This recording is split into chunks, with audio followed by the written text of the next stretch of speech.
آج کے گواہان میں جو امپورٹنٹ چیز ہے، ایک تو یو ایس پی اور ڈی وی ڈی والے وٹنسز تھے.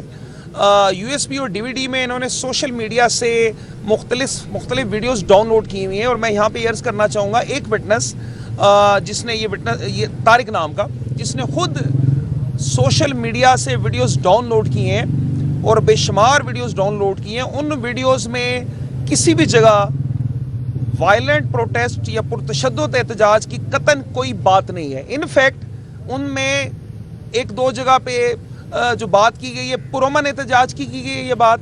دوسرا، حلیمہ خانم صاحبہ کے حوالے سے ان یو ایس بیز پہ اور ڈی وی ڈیز میں قطعاً کوئی مواد نہیں ہے.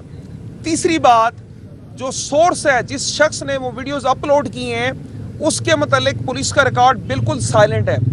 کیونکہ عدالت میں کوئی بھی شہادت ثابت کرنے کے لیے ڈی وی ڈی اور یو ایس پی کی بابت سب سے اہم بات یہ ہے کہ وہ سورس کون سا ہے، کس نے وہ ویڈیو ریکارڈ کی ہے.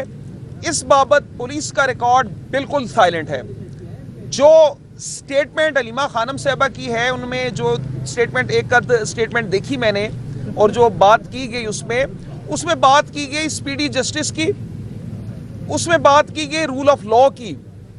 وہاں پہ کوئی ایسی قابل اعتراض غیر قانونی بات نہیں ہے جس کی بابت کوئی اینٹی ٹیررزم ایکٹ کا کیس کیا جائے. دوسرا میں کہنا چاہوں گا کہ پراسیکیوشن نے بے جا قسم کی مداخلت کی جرا کے دوران.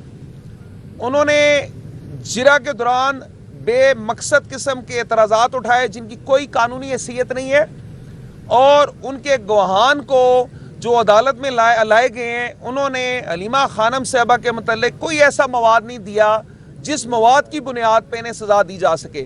ابھی تک جو شہادت ہوئی ہے، اس شہادت میں اور جرا کے دوران بھی حلیمہ خانم صاحبہ کے متعلق قطعاً کوئی مواد صفحہ مثل پہ نہیں آیا. دوران جرا یہ بات بھی سامنے آئی، اور یہ بات سب کے نالج میں بھی ہے، کہ اس کیس کی مستغیث پولیس ہے، جو شکایت کنندہ پولیس ہے.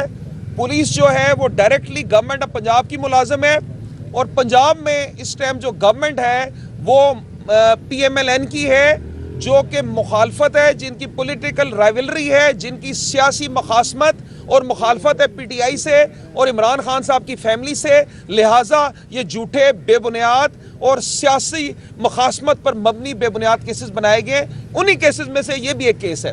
تو انشاءاللہ و تعالیٰ ہم امید کرتے ہیں کہ عدالت سے ہمیں انصاف ملے گا. کچھ دو تین چیزوں پہ ہمارا اعتراضات تھے، جو اعتراضات ہم نے نوٹ کرائے، اور ہم یہ سمجھتے ہیں کہ ہمیں عدالت میں کچھ سوالات کی اجازت ملنی چاہیے تھی جنہیں مسترد کیا گیا.